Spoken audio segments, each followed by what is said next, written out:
and welcome back to the Villa View. It's time for a new show. It's the AVFC STATTO preview show. This is not replacing the normal previews that we do, but it's an accompaniment. It's an add-on to what we already offer on the Villa View. I've been following Dale, who is by my side, the AVFC STATTO on Twitter for a while. I've always enjoyed his content, so I wanted to get him involved in the Villa View and try and base a show around some of the amazing statistics that he comes up with each game. This show is sponsored by Luke Roper. If you want to get 20% off everything Luke Roper have to offer, you use the code TVV20 and you will get that 20% off. Conveniently, I am wearing Luke Roper right now, but unfortunately for you, you cannot buy this tracksuit because you can't get any Villa Luke Roper stuff anymore. It's more by accident than design. I just happened to have put the Villa tracksuit on the Luke Roper tracksuit. Dale, welcome to the show. How are you doing? All good. Thank you, Dan. Cheers for having me on.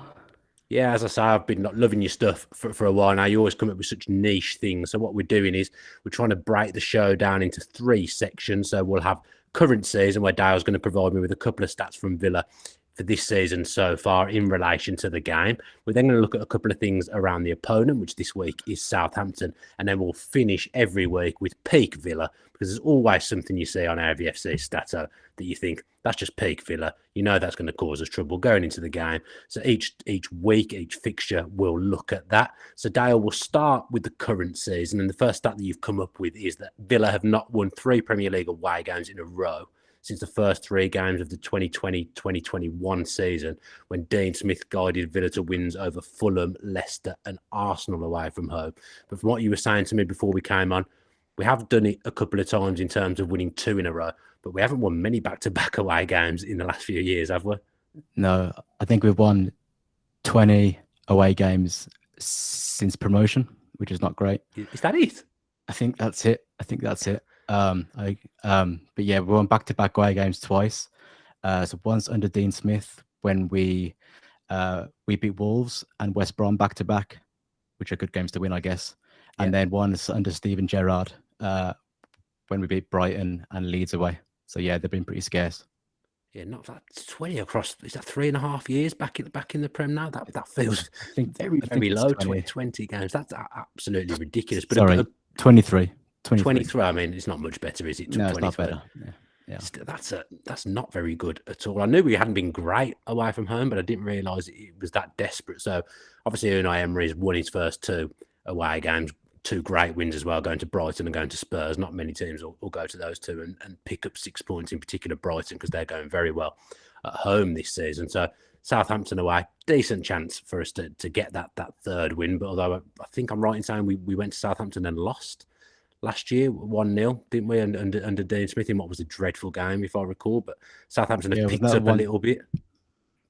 Wasn't that the one that Dean Smith got sacked after? Yeah, I was gonna say, was it the one he got sacked straight after? We were desperate that day. It wasn't good at all.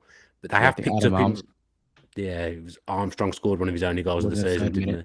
Yeah, from about 30 yards. Didn't do anything for the rest of the season. But of course, scored against Aston Villa Football Club. Of course. But I guess, Southampton have picked up a little bit recently. They've won a couple of cup games. They've won the last league game away from home.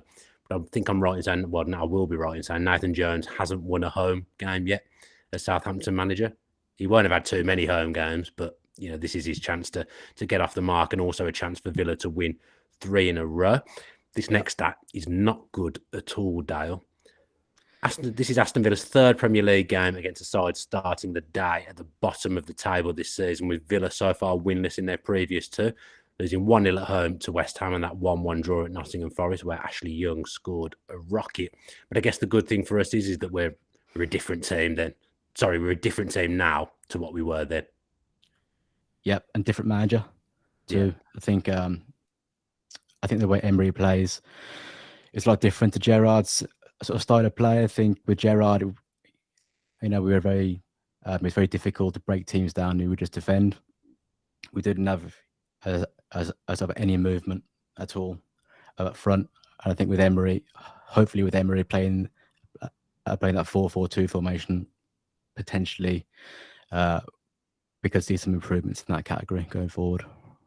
Yeah, like I said, we were a different team. That West Ham game at home, this probably falls under the Peak Villa section, but you absolutely knew that we would lose that game. And I think I'm right in saying that West Ham hadn't scored up Yeah, until their that first point goal. as well. Yes, Yeah, you knew Villa would lose that game under Steven Gerrard, and then we were the 1-1 at Forest wasn't great, although we did come from behind, sorry, to rescue a point. But it does feel like out of those 3 games is the best chance that we've got of beating a team that's bottom of the table. But Southampton, like I say, they have been on a decent run recently, and that they are starting to kind of trend in the right direction in terms of the way they're playing. They've got James Ward-Prowse playing that number 10 role now, and he's scored some goals in recent weeks. Scored 2 last week against Everton. So this is actually a tougher game than it probably was 3-4 weeks ago. It's definitely a tougher game than it was pre-World Cup. Let's look at the opposition now, and I've already given away the next one a little bit in the fact that Southampton have won their last 3 games in all competitions, and that's more wins than they have had in the previous 15 games. So on a decent run now, Southampton, aren't they? Yeah, they beat Crystal Palace in the FA Cup. They beat Man City in the League Cup, although Man City were terrible that day. And then they beat Everton last weekend in the league with James Ward-Prowse scoring both and scoring from a free kick again. He's been involved in 5 goals against Aston Villa now, 2 goals and 3 assists. He's only ever got more against Tottenham with 8 and Crystal Palace with 6. So he loves playing against the Villa. Yeah, those 2. He scored 2 free kicks against us, didn't he, in the lockdown season from absolutely nowhere? As I think they went 4-0 up in that game.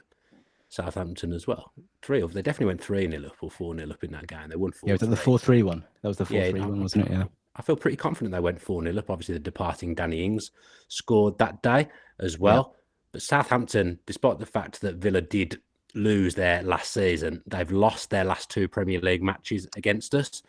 Mm-hmm. They last lost 3 in a row between April 1998 and April 1999. Now, Dale, I've got absolutely no idea how old you are. You can tell me now if you like. 35. 35, so not too dissimilar to my age. Do you remember Mark Draper scoring at Villa Park in 1999? Because that's just popped into my head as Villa beat Southampton 3-1 or 3-0 that day is in my memory. So the last time we won 3 was, like you said, in 1998 and 1999, when John Gregory was manager. We beat them 2-1 and 4-1 away from home, and then 3-0 at Villa Park. I remember 3-0 is the one I'm talking about, isn't it? Draper scored. Yeah, and then Brian Little, before that, beat them 4 times in a row. Okay. Between 1995 and 1997. So during that spell, we had a really good run. But then since then, it's been a bit patchy in terms of like trading wins and losses. I think we went on like a 7-game sort of winless run against them. Oh, really? Yeah, for a while. So yeah, it's been a bit patchy. Yeah, I can remember some bad days at Southampton when Mane scored a hat-trick in about 30 seconds against us just before we were about to play in the FA Cup final. I remember that one. There was obviously the Armstrong one last season. I think we lost to Nigel Atkins 4-1 potentially when they'd just been promoted as well. Darren Bent scored that day. But we've had some bad days actually at Southampton. I think we were better when Southampton were at the Dell. I feel like their changing ground has not served us very well. Yeah. I can find out. I can find out for you if you want. Yeah, that's what your stats seem to tell me. Maybe that's one for you to put on Twitter tomorrow, because I reckon Villa were decent at the Dell. We've not been so good at St Mary's. We're going to finish with the Peak Villa section, and you may have already seen this on Dale's Twitter. This is incredible, and this is actually really is peak Villa. So Villa are going to play in their 3rd kit against Southampton on Saturday. Villa have not won any of their last 14 Premier League games when playing in their 3rd kit, drawing 3 and losing 11. Why can't we play in our 3rd kit? I don't know. It's a lovely kit, though. It's probably my favourite kit, I think. Yeah, it's tricky because our away form's been terrible, so that probably plays into it quite a lot. Yeah. But we have played Man City twice, Liverpool twice, Arsenal twice, West Ham twice.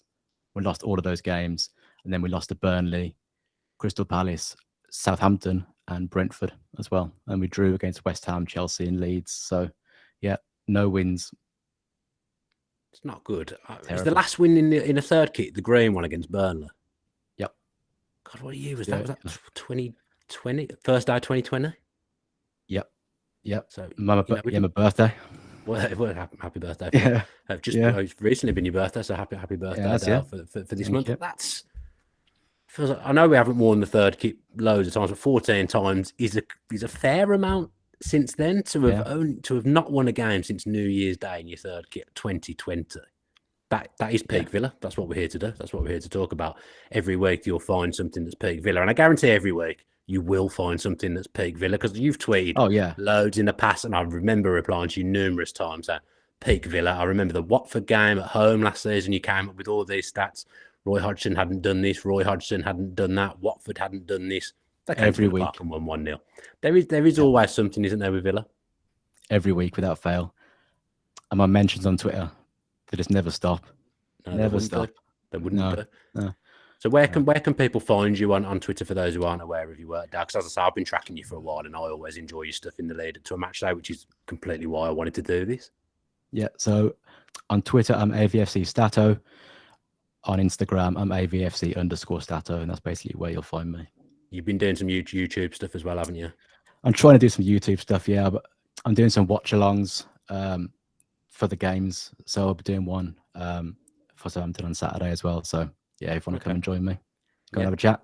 Well, I enjoyed that, Dale. We wanted to make this a short, sharp show, just going through the work that you do. How'd you come up with these stats, actually? Like, how'd you come up with that stuff? Have you got like a database that you're looking, or a spreadsheet or something? Or is it just, you got a good memory like me? So I've got a decent memory with Villa. Does that help? I've got a terrible memory. Oh, okay. Terrible memory. I've got a massive Excel file, but I'm starting to put it into a database now because I'm scared about losing it. Okay. But yeah, no, it's a massive. I'll show you it one day. It's got about 70 tabs on it. Really? Every game I've got to update it manually after every game, which is a pain, but it's worth it for the Well, you've done well on socials. You've built up a good following, to be fair to you, and you know, people other than me enjoy what you do. I've had conversations with Villa fans who like what you do as well, so it's great to see your face. I'm sure Villa fans will like seeing your face on the channel as well, and we'll be back doing this again for the next game. I think it's Leicester at home will be the next one that we do, because Villa have got a weekend off next week because we got knocked out of the FA Cup because we didn't try hard enough. Dale, thanks ever so much for joining me. I've enjoyed chatting with you. Make sure you follow Dale on the social media channels that we've mentioned. Make sure you subscribe to this channel with your post notifications on. There's going to be a match preview as always. This isn't replacing the match preview. It's just an accompaniment and something I really wanted to do. It's early days for it, so let us know what you'd like to see on this show. I'm sure it can evolve and become more. But yeah, we just wanted to do a sharp show about Dale stats, because there's always so many good ones leading up into a game, and he puts so much good stuff on Twitter. Thanks ever so much for viewing us. Don't forget to check out Luke Roper and get yourself 20% off using our code TVV20. Have a good night. Well, actually, you won't have a good night at all, because I don't know when this is coming out. We're recording on the night. You're probably watching this in the morning. So have a great weekend. Hopefully Villa win, and up the Villa.